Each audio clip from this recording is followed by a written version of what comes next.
Hello, hello. It's Ashley Kirkwood, the founder of Mobile General Counsel, back again with another episode of the Ashley Nicole Show and Speak Your Way to Cash, right? I have two podcasts that I do right now, and I'm going to be talking to you all a bit today about intimidation. And the reason why I'm having this discussion is a couple of reasons. I was watching a show last night. Well, let me start over. Let me introduce myself. So for those of you who don't know, if it's your first time joining me, just drop a first time in the comments if you're watching live, or write me a review on Apple Podcasts and say that it was your first time listening, but you got some value out of this conversation. My name is Ashley Nicole Kirkwood. I'm the founder of Mobile General Counsel, which is a law firm for entrepreneurs. We help businesses that are building billion-dollar brands to protect their assets with legal protection and ensure that their business and their contracts and the way that it's set up is scalable, right? So that's what we do at Mobile General Counsel. It's a law firm. And then also I am also the owner of a business called Speak Your Way to Cash. So that is what I do in those two companies. And Speak Your Way to Cash, it's actually a speaking coaching company. So it's a company that helps you to land paid speaking engagements and also corporate contracts. So let me just make sure that the mic and all of that is good. Okay, great. So if you can hear me and you can see me good, just put yes, yes in the comments that I can know that. And then we're going to jump right in because the topic today is about intimidation. And I want to talk to you about intimidation because I was watching a show, and here is what happened. So I'm watching this show about chess. And chess is not a sport that you would think would have an entire TV series about, that it would be so amazing, so interactive, so engaging. But the storytelling in this particular show was masterful, right? So the first lesson is that it does not matter what your story is, what your topic is, what your background is. If you are able to tell your story in a way that draws people in, you're golden. So in this particular show, there's a woman who plays chess, and she's one of the only women who competes on the level at which she competes in chess tournaments. And she started playing at a very young age. And even though she started playing at a very young age, she was able to dominate the market in chess. She was a competitor. She started off in an orphanage. One of the janitors taught her how to play, and she became a really, really, really fierce competitor. There was a part, as the story goes on, there's a part in the series where this woman is playing a grandmaster at chess. Now, in the chess world, this guy is the best in the world, not the country, but the world. And everyone was watching her. Literally, the world was watching her. The New York Times was doing episodes about it. There were people standing outside of her games. Chess, right? There are people standing outside of where she's playing chess, anticipating and waiting to see what she does, whether or not she can beat this guy. Now, her entire career has almost been shaped by beating this one particular person who happened to be the grandmaster of chess, best in the world player. Now, there comes a point where they're playing each other in the match. I'm just telling you all this so you all can follow where I'm going today. There's a point where they're playing each other in the match, right? He's probably, I would say, 2 to 3 decades her senior, if not more. He's looking her in the eye. They're both playing a great game, right? And there's a point in the game where he looks at her and he says, draw. Now, what that means is that he was giving her the opportunity to bow out gracefully, and they become co-world champions. He offers her the draw. And she thinks about it for a moment. There's a pause that she has to see, am I going to take this draw, which the world would have considered a win, right? And I loved this moment in the series. It got me so excited because I was like, oh, I can't wait to talk about this. Because sometimes you can do things in your life that are good. You can do things in your life that everyone else will see as successful. You can do things in your life that would, by all intents and purposes, be considered a win. But it's not the ultimate goal. And when you are an entrepreneur, and when you are someone with big dreams, and when you are someone who has a lot going on in your life, you have a lot of things that you want to do, there will come these points in your journey where people will say, well, you could get off the road here and it's still a win, even though it's not your ultimate goal. Now, this woman's ultimate goal was to become world champion, not to become co world champion. And so for a lot of people that come into my firm, they want a particular contract negotiated. They want to get the big prize. They want to have multi-six-figure contracts. They want to go above and beyond. They want to have their brand protected. They want to license it. They want to have billion-dollar clients. They want to make sure that they're set up for great success. But somewhere along their journey, they settled for a title that wasn't exactly what they wanted. And some of you may relate to this. Some of you may have wanted to be president of your company, but you have decided not to go for that role because where you're at now is good. Some of you have goals and aspirations and you've determined like you would love to get a particular degree, but you got your bachelor's and that's good enough. And you don't really want to go back through all of the changes for that. The lesson that I took from that story is that there's so many lessons, but one of the lessons, yes, so many life lessons in that series. But one of the things that I took from that is just that, you know, we have to ensure that we aren't allowing our goals to intimidate us such that we take consolation prizes when we don't have to. Okay, such that we take consolation prizes when we don't have to. We really don't have to. So in this particular story, I'm gonna go back to the story. In this particular story, he offers her the draw. Now, this is the world champion here, and she doesn't know whether she will win or lose. So there's a risk factor here. If she takes the draw, she can be a co-world champion. And, you know, she gets a title, not the title she wants, but a title. If she does not take it, there's a possibility she could lose and not have the world champion title at all. So she tells him, looks him dead in his eyes and says, no. I'm not taking the draw. We're going to play this out, whether I win or whether I lose. And that level of resolve is something that I really, really, really, really value. I really, really value that level of resolve. Yes, there was someone who asked her to drink before the match. I totally agree. That was horrible. As an aside, for those of you listening who are like, what's going on? There was a comment that came up that said that sometimes your friends don't understand the journey. And what you see in this particular series, The Queen's Gambit, is like all these different instances where people will try to take her off her square. But at every point, she had friends that would keep her going and keep her motivated. So she doesn't take the draw. I'm not going to tell you all what happened, whether she wins or loses. You have to watch the series for that. But here's what I want us to take away from it. What I realized is that some of the things that, one of the powerful things that we can do as people is to name the thing that's holding us back. And a lot of times we think that it's something else, like, oh, I'm too busy to do that. Right? I'm too busy to be pitching. I'm too busy to, you know, get my business legalized. Or on the speaking side, I'm too busy to go forward and start pitching organizations to speak because, you know, why would I do that? I have all this other stuff going on. When in reality, the name of your procrastination is intimidation. Okay. So if someone could write that in the comments, the name of your procrastination is intimidation. Here's the thing. You got to name it. You have to name it. Okay, you absolutely have to name it. Has anyone been there? Like you procrastinate about something, but in reality, you're intimidated by it. I've been there. I've done that. I've done that before. And here's what I love about revelation. And when you start to see something for what it really is, particularly when you start to see yourself for who you really are. Okay, here's what I love about this. When you're able to see things for what they really are, you can then overcome them. So you have to make sure that the name of your procrastination is not intimidation. Okay, and what does that look like? Instead of you doing the work, you continue to learn. That's the first thing it looks like. So you're watching everyone else's video, you join all these different training programs, but you never do what the coach tells you to do. You don't move forward. Right? You're just collecting data. You're a data collector. You're collecting all this data. You're reading all these things. You're watching all these people win. And then you make excuses for it. And you say, oh, I don't have time to do that. Or, oh, I'm not available to do that. Or I don't have the ability to do that. No. Let's name it. Let's call a thing, as my good sis Ayanla would say. The name of your procrastination is in fact intimidation. And I think that we sometimes believe that we aren't intimidated by circumstances and things. We're intimidated by people. I heard someone say, oh, you know, I'm not scared of success. Like, why would I be scared of success? Obviously, I'm not scared of success. Here's the thing. It sounds weird to be scared of success. And it seems like that wouldn't be something that you would do. Who's scared of success? What?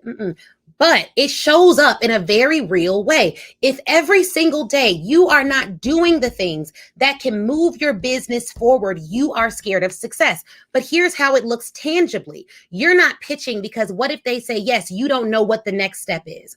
You're not pitching because if they say you can move forward and they'll sign your contract, you don't have a contract for them to sign. So you're worried about the fact that you may be embarrassed because once you put this out into the world, you're then accountable for what you've said. So yeah, you're scared of success. You're scared of what happens when someone says yes to what you've requested. And so in turn, you don't make any requests at all. You don't make any requests at all. And so you have to, and what we need to move into as entrepreneurs, as business owners, as world thought leaders, as change agents, is getting very, very specific about our words, even as it relates to our actions. So instead of saying, you know, I'm so guilty of this one. Okay. I'm so guilty of the I'm busy. Okay. I'm so guilty of this. Anyone guilty of the I'm busy? I'm so guilty of the I'm busy. I'm busy. I don't have time to do that. What we need to do is say, you know what? I'm not placing value on that at this time. And if we start to use language in a very specific way, then it becomes easier for us to move to our next level. Does that make sense? And if you all have any questions at any time, just drop them in the comments. If you have a question and you're listening to this on podcast form, send an email to hello@ashleynicolekirkwood.com. So we need to start getting real specific in our language, because once you are specific in your language, things change almost instantly, in fact. And the thing is about making sure that you're specific in your language is that it then holds you accountable to what you've said. And my dad is a pastor, so he says this all the time. We are the sum total of what we've said. We are the sum total of what we've said. And for some people that's dangerous, and for other people that's good. The thing about intimidation and our future success and all these other things is that this is all stuff you can change. You can change.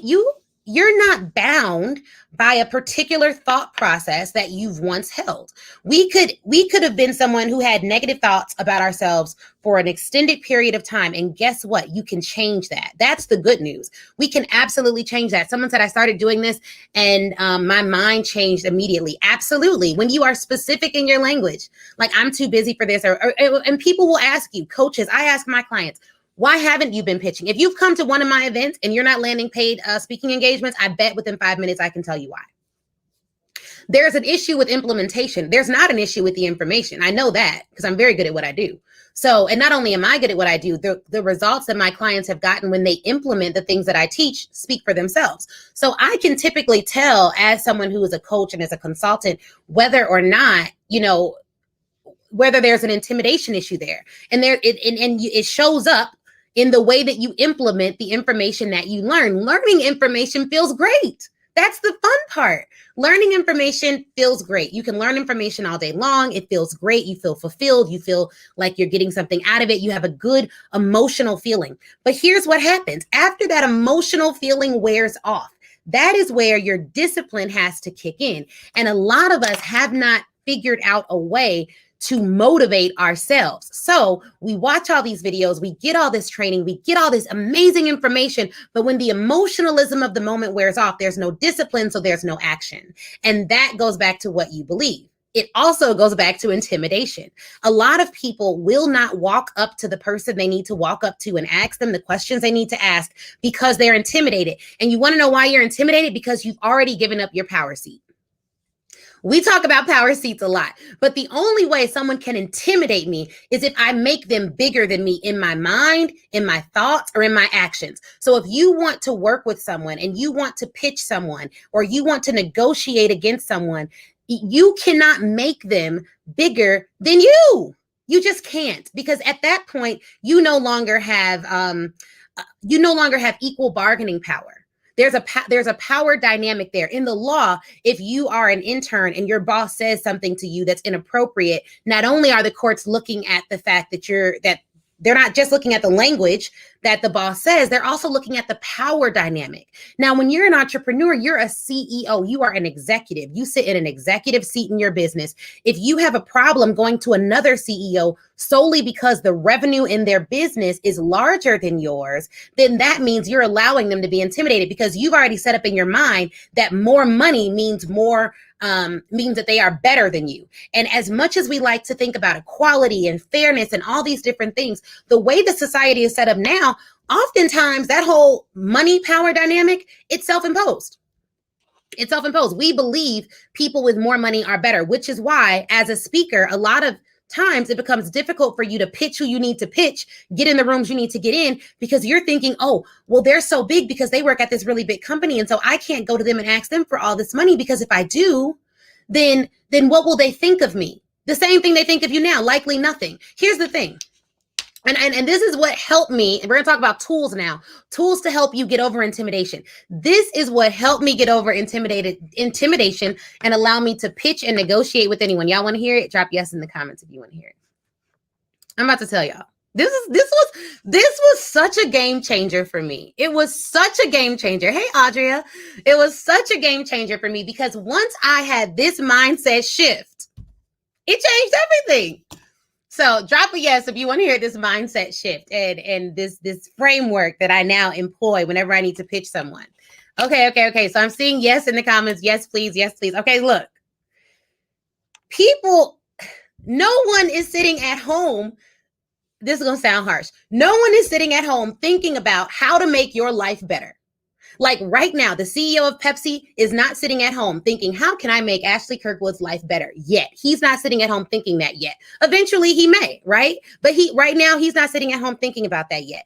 Every single opportunity you want for that big person, that big influencer, you're worried about what they're going to think about you when you pitch them. And if you get it wrong and if you look bad, they're going to be thinking about you the exact same thing they're thinking about you now, which is absolutely nothing. These people do not care about your well-being. You know who cares about your well-being? You. And guess what? If you get it wrong, now what happens? Well, they at least know your name. They know more about you, and you're in a better position to pitch them than you ever were before you did nothing. Let me tell you, you're worried about going to the CEO because you don't want him to think bad about you. Unless it is your boss, that person has no power over you. The beautiful thing about being an entrepreneur, being a CEO, being in a position of power, being in a position of authority in your own business because you've made your own seat is that guess what? Guess what? If these people say no, they can't fire you anyways. That's why we became business owners. A lot of us think, oh, I became a bit. Here's the other mindset shift. I'm going to tell you guys this. For about 7 months after I started my business, I did not pitch a single corporate client. You want to know why? I had residue of that employee mindset and that fear that they put into employees that if you go to the big boss, something bad's going to happen. I was the employee. Let me just tell y'all this, okay? How are we on? We're good on time. I was the employee that would always go to the top. Like I didn't care who it was. I worked at a company. I was meeting the CEO. They were going to know who I was. When I interviewed, I wanted to interview with the management committee. I was always going to the top. Now, what did that do in corporate? It got me in a lot of trouble because the middle manager was like, well, why are you talking to the senior partner? Why are you going directly to the client? Why are you talking directly? Here's why. Because I've always been the CEO and the executive of my life. I've always been that. I would go into work and I would tell them like, hey, yeah, I want to do a good job here, but I know for a fact that because I have built a solid brand, even if you all fired me today, I could get another job tomorrow. I've always put myself in rooms with the people at the highest level. I was always annoyed by talking to the people who couldn't give me a real answer. And here's the thing, I got in trouble for it so much so that when I started my own company for about 6 or 7 months, I didn't talk to a single C-level executive within a corporation because I was intimidated by their power seat. And that intimidation was bred in corporate. Can I talk to anyone in corporate right now real quick? Because let me tell you the truth about corporate America. It is a system, and systems thrive on order. Systems thrive on rank. If you are an entrepreneur operating within a system that thrives on rank in which you have none, you are always going to get in trouble. It is always going to feel uncomfortable. You are always going to feel like you don't belong, and you are always going to feel like you're not challenged. Why? Because you're not in the room with the power players, but you need to be. But what you don't realize is you're not going to get to the C level within that system. Sometimes, right? Depending on where you're at. And sometimes you need to create your own environment so that you can put yourself in the seat that you belong to be in. Because guess what? In corporate, you have to wait on them to realize your genius and your greatness. And some companies are better at it than others. But most are not waking up concerned about you. A lot of people think about when I do trainings on racism and discrimination, and there's always two camps. One camp is like, these people are evil, they're racist, I don't know what's going on, I don't understand why they're doing that. And then there's this other camp that's like, hey, we're good people. We want to work hard. We want to respect people's values. We don't understand why everyone is so mad. You want to know why people are so mad? If you are a minority, you're mad because you wake up thinking about the discrimination that you're going to have to go through. You wake up thinking about the code switching that you're going to have to do. But guess what? People who aren't in those positions, they don't even think about it, which is why there's such a breakdown in communication about the racial injustice in this country. Because on one side, we wake up as Black people thinking, okay, I'm going to go out here. It's an all white neighborhood. Let me make sure that I don't get pulled over by the cops. If I do, let me make sure my seatbelt's on. We're thinking about these things. We wake up thinking about those things. I have a Black husband. I have a Black father. I have a Black brother. And my brother is tall, like over 6 feet, chocolate. You know, he's tall, right? Like he's a big dude, sweet guy, nice guy, smart guy, not intimidating at all. But just by his stature, the world sees him as intimidating. I wake up thinking about that. But guess who doesn't? People who don't have that lived experience don't wake up thinking about that. So they're confused as to why we're intimidated by these systems. Hospital systems, police systems, corporate systems. These are systems. And the entire system is discriminatory at times. And so we're intimidated by it. On the other hand, it's hard for us to come to a middle ground on this because most people that I have interacted with, I do not believe that they are waking up thinking, how can I make Black people's lives harder today? But there are decisions that they make within these systems that do it. And that is institutional racism. It's not as overt as people would think, which is why people are so confused. Why are you mad about white privilege? Why are you mad about this? Why are you mad about that? I'm not waking up trying to be racist. No, you're not. But your decisions are made in systems that have the impact of discriminatory conduct. All that to say, what you think about grows. And so when I decided to get over that mindset and stop superimposing my intimidation, my beliefs, my biases, my restrictions, my limitations on the people that I was trying to pitch, everything changed. I started thinking it through. Okay, I go to the CEO of a large pharmaceutical company. I pitch them at a certain rate. They say no. What happens? I pitch someone else. And what do they think of me that I pitch? And what do they now know about me? Well, now they know that I do this work. So they may circle back to me. Now, here's the thing.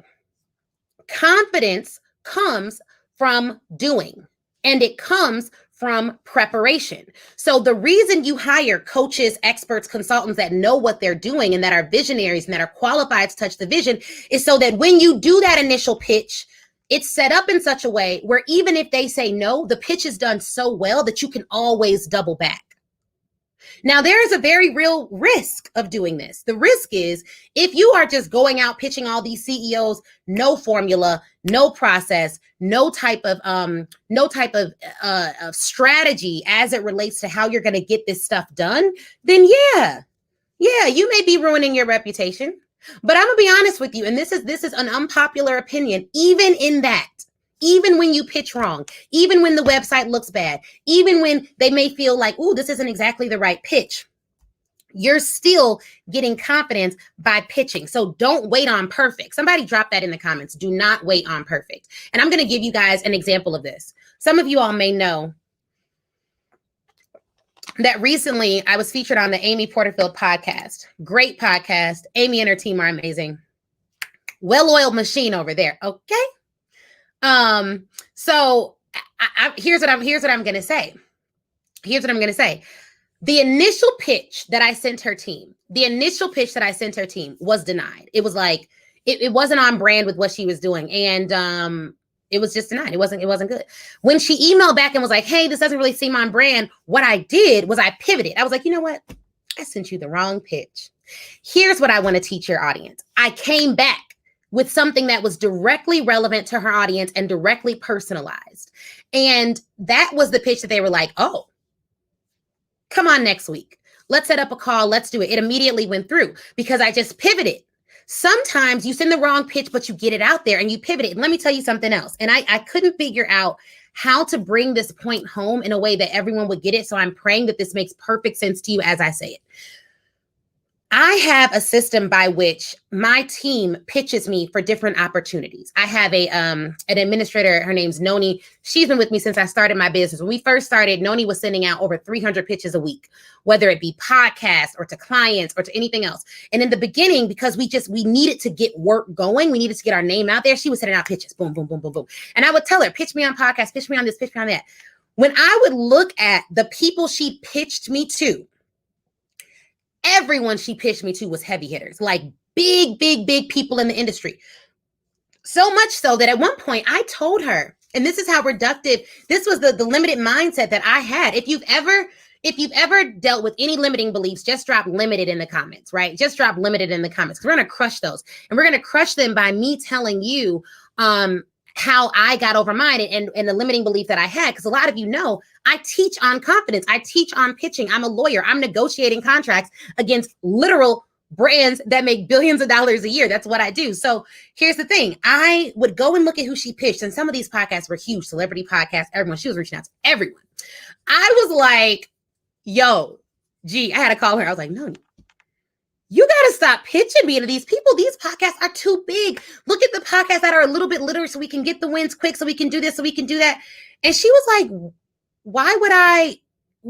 And she was so confused. She was like, all right, you told me to pitch you to places that would get big recognition. You told me to pitch you to brands that would be big. You said that you've done all this stuff. She was looking at my bio. She was like, you've been in all these outlets. You got all this stuff going on. Of course I'm pitching you to big people.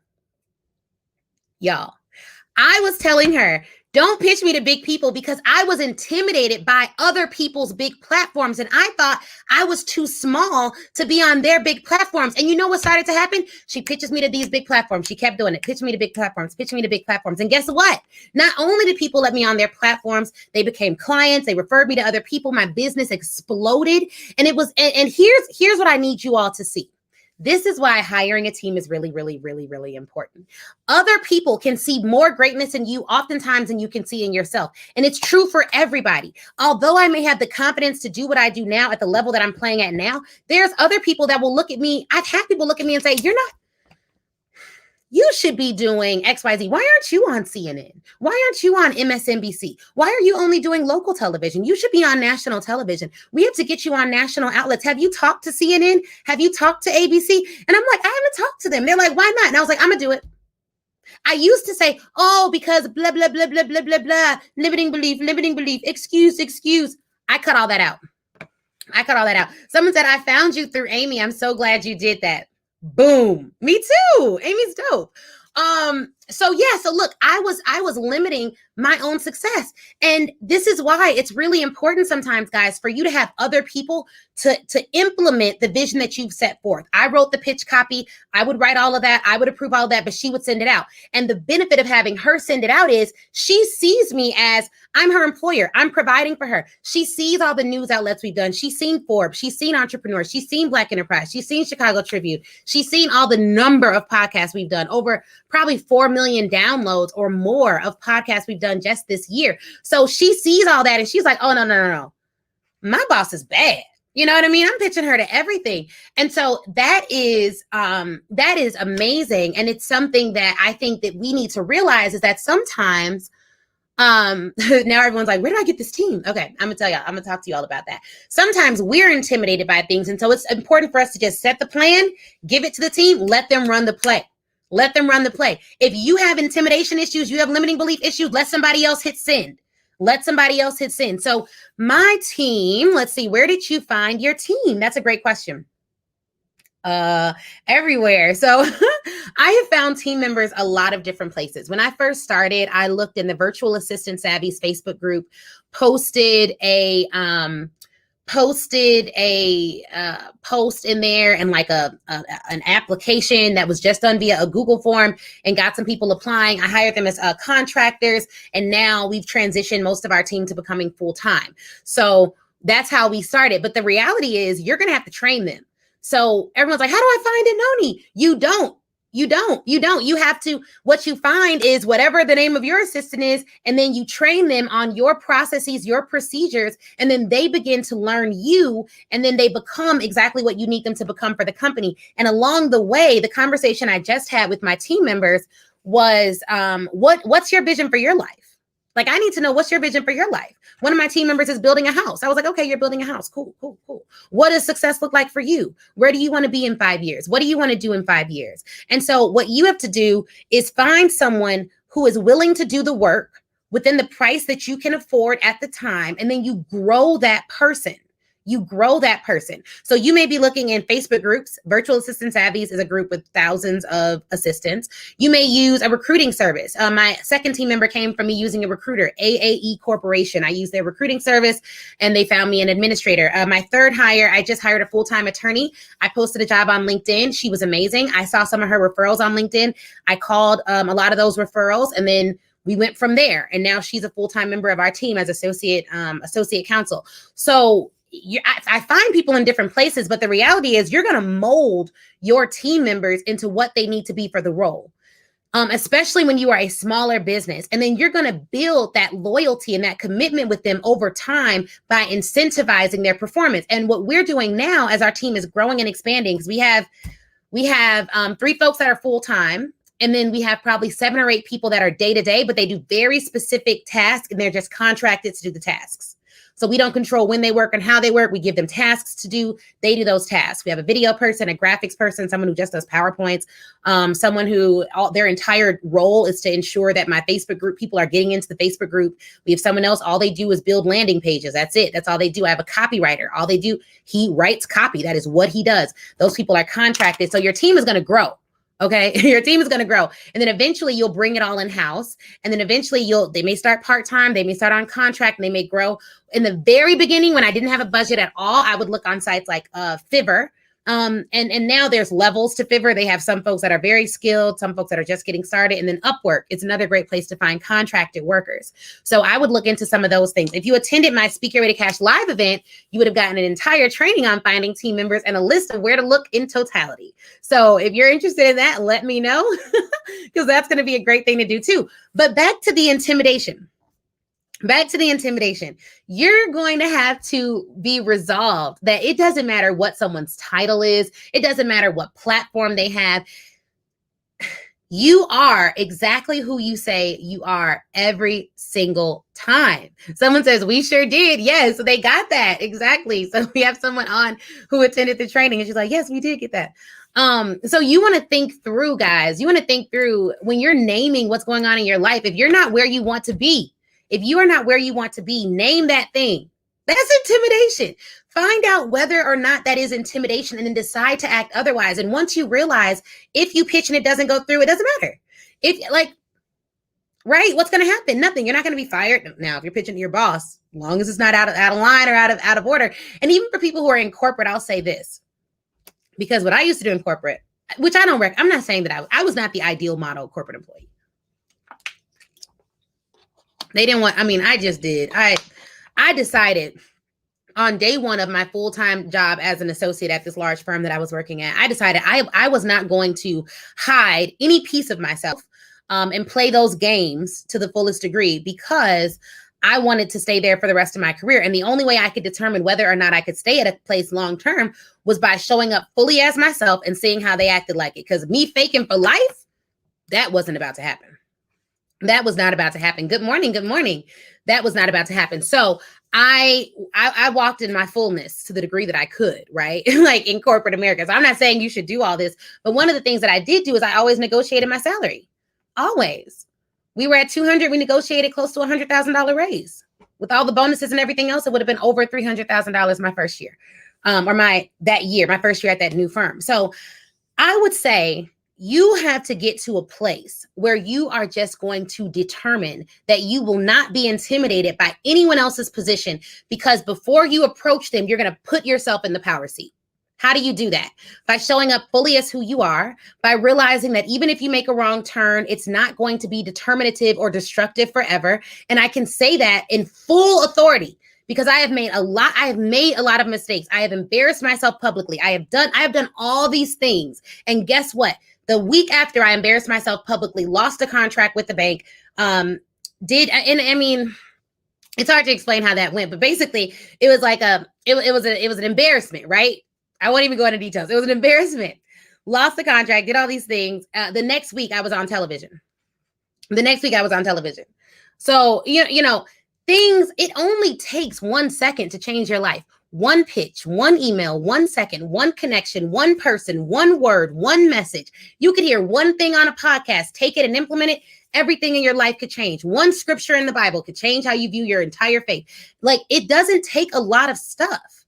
But if you aren't out there giving yourself the maximum amount of opportunities to win on a daily, consistent basis because of this intimidation factor or excuses that you're making up, then you will never realize your full potential.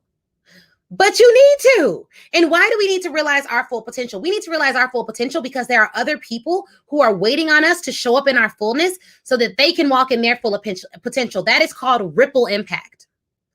Ripple impact. A lot of people think, oh, I don't have a big platform. I only have 500 people following me. I only have 300 people following me. Well, guess what? You got 300 people following you. If you were to do a short live video every single day for 30 days and one person were to watch all of those videos or one of those videos and they were to tell one other person about that, and then it happened over and over again, that would be called ripple impact. A lot of us discount our impact because we're looking at other people's platforms and we're treating people like platforms instead of treating people like people.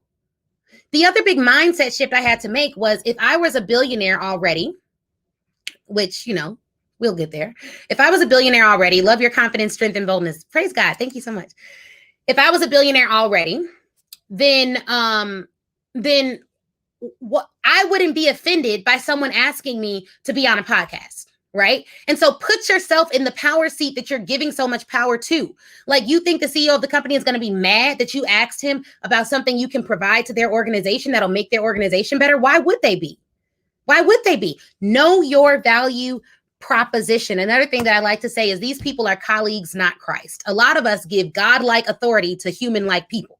You know what I mean? Like, we don't need to give God-like authority to human individuals. Okay? Like, these people are not our gods. CEOs of companies, not my God. If I met Oprah tomorrow, she's not my God. I'd love to meet her. I think it'd be amazing. We'd have a dope conversation. I'd ask to interview her, but she's not my God. And therefore, she doesn't have a heaven or a hell to put me in. And the beauty about that is, even if it doesn't go right when I meet her, even if she blows me off or says no, not saying that would happen, if you're going to claim that, you know, Oprah would be so delighted to be on a podcast or an episode of mine. But even if any of that stuff happened, she's not my God, so it's fine. Your boss, not your God. When I made that shift, oh, I can show up to work. You don't show up to work disrespectful, but you do show up to work without giving away all your authority, without allowing your boss to make you feel every kind of way every single day. Don't give people the power to make you so emotional all the time. Take back that authority. Take back that power. When people will come to my office and say things that were disrespectful and intimidating and all of that, I will put that right back on them. You're going to come to my office and use microaggressions. I would ask them, help me understand why you thought that was appropriate. I really want to know. Genuinely. And that's how I'd say it. Help me understand why you thought that was appropriate. I really want to know. Genuinely. And then they'd be shocked. And I would say, because it made me feel as though you didn't value me. That's why I'm asking. Could you help me understand that? Boom. Now what is it? It's off me. You're not dropping racist epithets on me. Boom, back at you. Help me understand why you thought that was appropriate, Bob. You know what I mean? And there's a way to say it that's not confrontational, which is why you follow up with, because it made me feel like you don't value me, but that couldn't have been the case. Help me understand. What are they going to say? Fire you? No. They're going to either help you understand or they're going to feel like crap, have to think about it and rethink the next time they approach you in a disrespectful manner. Because guess what? Your boss, your job may be paying you, but they do not own you. They are purchasing a portion of your time and your expertise, not you. Which means people don't have the right to disrespect you. People don't have the right to disrespect me, which is why you can't be. I have amazing clients. People are like, how do you get amazing clients? How do you work with your dream clients? You refund and disallow anyone who does not fit your client profile. If a client is disrespectful, then boom, you refund them. They're not an energetic match. Boom, you refund them and you move on. And then what are you left with? Dream clients. My clients don't ever disrespect me or a member of my team. Ever. Ever. It doesn't happen. And if it happens, it is resolved. It is resolved, right? And so a lot of us just need to use language. A lot of us need to use language that makes sense. That makes sense. We need to write down, and this is what I would, and here's a practical tip. And then I'm going to address this question that we see on Instagram. Here's a practical tip, right? Whenever I have to have a very difficult conversation, one that is going to be intimidating, right? I would write out a script. And I would write out the entire first paragraph of what I was going to say. When I was negotiating that large salary, that big jump, that close to 6-figure salary jump, I wrote out the entire first paragraph of what I was going to say. And when I got on the phone, so that I would not allow my limiting beliefs and my intimidation to stop me, I just read it. Hey, say every word was written down. It was almost like I had a teleprompter, which is also why I think it makes sense to do your negotiations when you're doing salary negotiations, etc. Do them over the phone, follow up with an email. Do them over the phone, follow up with an email. Okay? So that you can read your script. You can read what you have to say. I wrote it out. That way I knew I wouldn't punk out. I'm not calling y'all punks, but every now and then we get a little punkish, if it's a big client, a big deal, you may feel a little intimidated, and that's normal. I'm not saying get rid of that feeling, but don't allow that feeling to prevent you from taking the action step you need to take to reach that ultimate goal that we talked about in the beginning of this. Yeah, people don't have the right to disrespect you. Absolutely not. My job is doing layoffs. They let me go this week, and now they want to hire me back for half the salary. Yes, but I need the benefits. It's easier to find a job when you have one. That's also true. Okay, here's the thing. A lot of people are dealing with this right now with COVID. Maybe your client base went down. Maybe there's other factors that are impeding your confidence. You're going to have to get out of 2020. Okay, somebody just write in the comments, get out of 2020. I'm about to help y'all out real quick. You have to get out of 2020.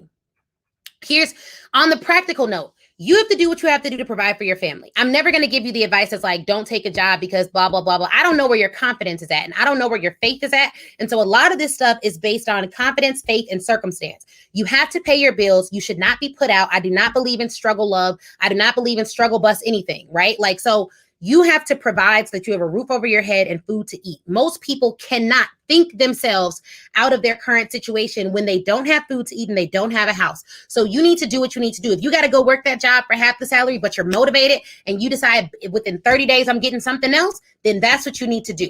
But first, you need to get out of 2020. Here's what I mean by that. This year has been a year where almost all of us have gone through some level of test and trial. I've talked about having a baby in a pandemic, 6 centimeters dilated, having to get a COVID test, having to not see my family, still not being able to really see my family, only if we're outside, all of these different things with a new baby, she's hitting milestones, family isn't a part of it, etc. I've talked about all that. There's other people that have lost their brick and mortar businesses. Other people have lost their jobs. Other people have lost their employ. Other people have lost big clients.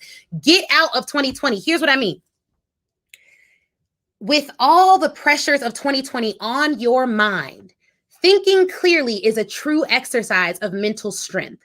Some of you need to get out of 2020. You need to sit in a quiet room with a notebook and write a letter about how amazing 2025 is, how amazing 2022 is, how amazing 2023 is. Write out all of the things that you plan to do as you've overcome this pandemic. Write a letter, literally a letter to yourself, write it from the perspective of Ashley 2025 to Ashley 2020. And that letter is going to say, Ashley, I'm so glad that you stuck it out during a pandemic. I'm so glad that when everyone else was doing layoffs, or a lot of people were doing layoffs, you made the investment to hire a full-time attorney. Now you have a team of 25 full-time attorneys.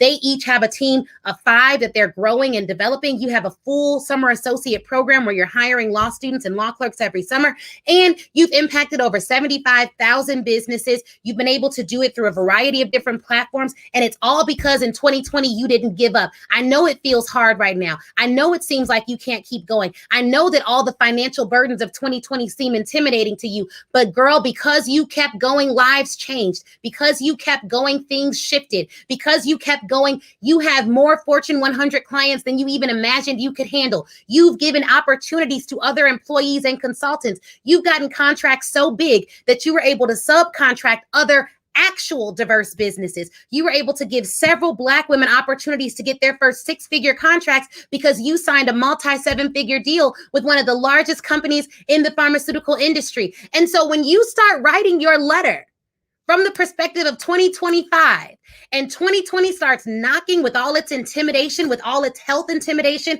with all its financial intimidation, with all its lack to intimidation, then you start to see, man, there is a future here. I have things to do. I still have lives to change. You got to get out of 2020. Some of y'all just got to leave.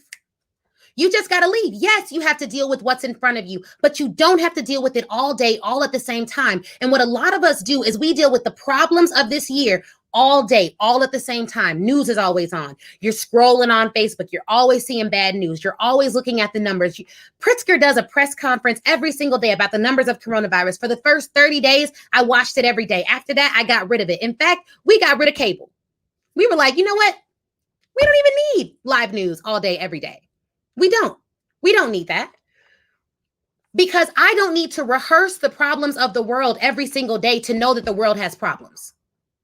It ain't no surprise to me. I know exactly where we are, but I also know that because I'm able to get out of 2020 mentally, get into a space of abundance as I'm projecting in my future, I can then look at where I'm at now and still have joy.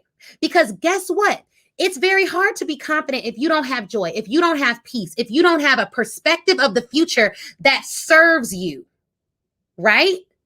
You have to be very, very, very careful about the stories you tell yourself. So yes, sis, you may have to take that job if that's all you have right now and you have to pay your bills. And if that's what you have to do, then you do it. But you don't allow that situation to intimidate you so much that over and over in your mind, you're rehearsing, I can't believe I have to do this. This is so unfair. This is so unfair. You know what excuses do and complaining does? It wastes mental energy. Not only does it waste mental energy, studies show that when you repeat negative things over and over and over and over and over again in your mind, what you think about, you manifest. So not only is everything negative, everything that you're thinking about negative, everything that you feel is negative, but that ends up shifting your worldview to one that is negative. Even if something is an opportunity and it's positive, you can't see it because everything that you see is jaded by the negative worldview that you've rehearsed over and over and over again. People have 70,000 thoughts per day. How many of those thoughts are positive? How many of those thoughts are serving you to move you forward? That's what we need to think about. That's what we need to think about. So look, this message was all about intimidation. Do not allow things to intimidate you. One, here's how you're going to overcome it. You're going to get out of 2020. Write a letter from your future self to right now, if that's what you need to do. You are going to be able to clearly see opportunities when you're not intimidated. Because guess what? When you put people on a pedestal and they give you an opportunity, that opportunity may not be the right opportunity for you. However, you accept the opportunity because you put them on a pedestal, so you can't see the opportunity clearly anyways. Big is not always better. It's not always better. So you want to make sure that you are putting people in the position that they actually deserve to be put within, because when you do that, you're able to clearly evaluate opportunities. Yes, absolutely. How amazing is 2021 with the launch of my new book, Soul Affirmations, Growth in My Consulting Biz? Absolutely. Absolutely. Those are the affirmations that we're going to make for 2020. So you all got to write that letter, and look, write it. And if you want, you can post it and tag me in it. I'll read it. I'll give you some encouragement. Let me know. If you want to keep it private to you, I totally understand that. But we're writing these letters. We're writing these letters. And guess what? When you write it, if you do put it out there, whatever, right? Like, it's up to you whether you want to put it out there or not. Tag me in it. That'd be cool. But if you don't, write it, but read it. Right? And when things get hard, you have to do it. I have literally written myself out of some of the darkest moments in my life because I had to get out of the circumstance that I was in, because guess what? I can't prosper without peace. You want to know why you can't be creative, why you can't serve your clients on a high level, why you can't think strategically, even with all this good coaching and information? It's because you don't have peace, okay? You can't prosper without peace. You know what I mean? Even if you, and it's not about the money. Peace has nothing to do with money. It can help, right? But if you have a ton of money, there's people with a ton of money that still don't have peace. So we're not even talking about, you just got to make all this money. Absolutely. Everybody attached to me is going to make some money, whatever. Money isn't the big deal. Peace is more important. And you can have both. And you can have both. So look, write those letters, guys. Treat people like colleagues, not Christ. Don't give up your power seat. Know your value proposition. Hold firm to it. And if you need somebody else to hit send, then you got to hire somebody to do that. So if this was helpful, drop helpful in the comments. What I'd love to see from you guys is to just drop your biggest takeaway in the comments, like your biggest takeaway, the thing you're going to do as a direct result of this video, because we need to hold each other accountable and get some things done. I go in the comments and I respond, and I chat it up with folks, and I love doing that. So do that for me. If you're listening to this and you're like, oh my gosh, who is this lady? How do I work with her? I want to hire her. I own Mobile General Counsel, which is the law firm for business owners. If you are someone who owns a business, you're building a big brand that's sustainable, then you want to make sure you have a lawyer on your side. Book a legal audit with us. We're doing a holiday special for those legal audits. You can just go to mobilegeneralcounsel.com to book that, or type info in the comments, and I'll make sure that someone follows up with you to send you the link directly. But it is at mobilegeneralcounsel.com. If you're a speaker, a consultant, someone that wants to land corporate contracts, then you need to for sure join the Speaker Ready Cash Academy, which is launching in January. It's going to be off the chain. So if you need information about that, let me know. I'm also doing a private training for speakers. Now, this is for everyone, no matter who you are, no matter where you're at, no matter what you do, no matter if you own a business or not. My company is hosting a holiday party, and we're giving out resilience awards. We're giving out resilience awards to 5 of our clients who have just crushed it this year, kept going despite all odds. So if you want to be a part of that award ceremony and holiday party, it's 100% complimentary. We're just celebrating good people doing great things. I'll be doing an entrepreneur's address, kind of like State of the Union, but for entrepreneurs. And I'll be starting it off with that. And then you'll hear from some of those clients getting those awards. You absolutely want to be in the building.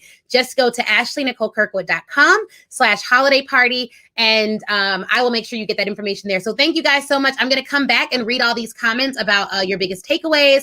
And also, if you're listening to this on Apple Podcast or Spotify, feel free to drop us a review. Drop us a review. And if you have not already joined the Speaker Ready Cash Facebook group, then be sure to join that. But I do host 2 podcasts now, the Ashley Nicole Show and Speaker Ready Cash. So check both of those out. And I will see you guys shortly.